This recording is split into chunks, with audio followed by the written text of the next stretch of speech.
हमको बुलाओ चाहे मत बुलाओ, जो सच्ची बात है वो हम कह दे रहे हैं।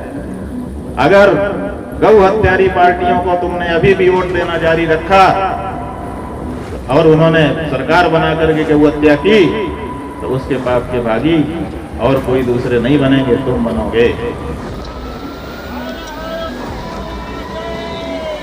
क्या शपथ पत्र दिखाओ जिसमें उसने कहा हो कि आगे जब भी हम सत्ता में आए, अगर हमारी सरकार बनी तो हम गौ हत्या, सबसे पहला काम यही करेंगे कि गौ हत्या बंद करेंगे और गाय को राष्ट्रमाता के पद पर प्रतिष्ठित करेंगे।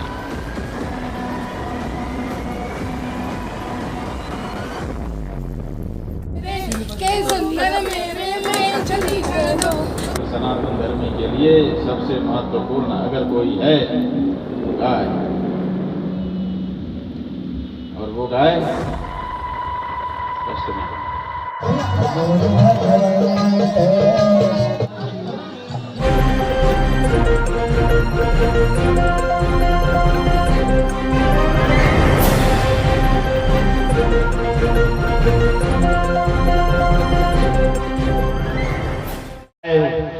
अब आपको खड़े होकर कहना पड़ेगा कि भाई हम गौ हत्यारी पार्टी को वोट अब नहीं देंगे, दिया सो दिया, हमको भूल हो गई। अब हम गड्ढा देख चुके, देख करके उसमें नहीं गिरेंगे।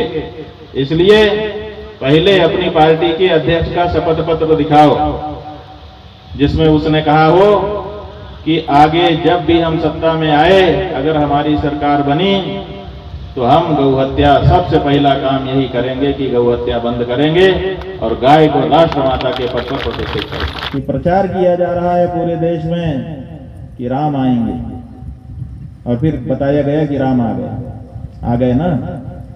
तो राम जब नहीं आए थे तब गौ हत्या होती रही, चलो मान लिया। अब राम के आ जाने के बाद भी गौ हत्या होती रहे तो क्या राम का आना सही है? कम से कम राम जी के आने के बाद तो एक काम ऐसा हो कि कहा जा सके कि भाई देखो राम आए तो ये हो गया, राम आए तो गौ हत्या बंद हो गई थी।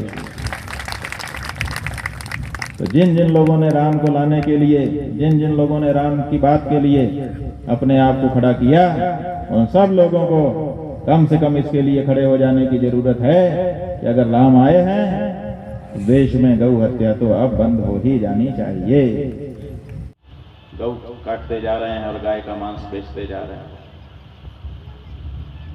ये इसलिए हो रहा है बंधुओं क्योंकि हम हिंदू, हम माने हम और आप ध्यान नहीं दे रहे। हम वोट देते चले जा रहे हैं और सरकारें बनाते चले जा रहे हैं, एक सरकार के बाद दूसरी, दूसरी सरकार के बाद तीसरी, सब सरकारें बन रही हैं, हमारे आपके वोट से बन रही हैं।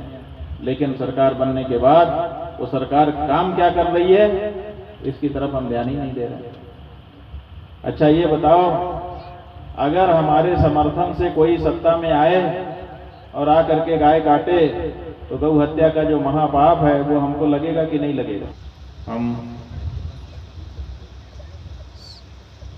सनातन धर्मी हैं,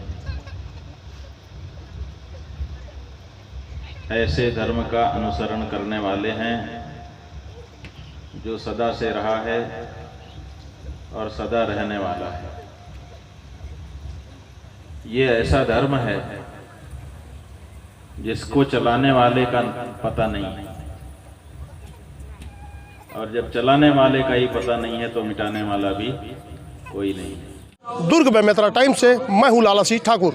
हमारे चैनल को आप देख रहे हैं तो सब्सक्राइब, बेल आइकन के साथ ही लाइक जरूर करें। हर ताज़ा खबरों के लिए हम आपके साथ बने रहेंगे।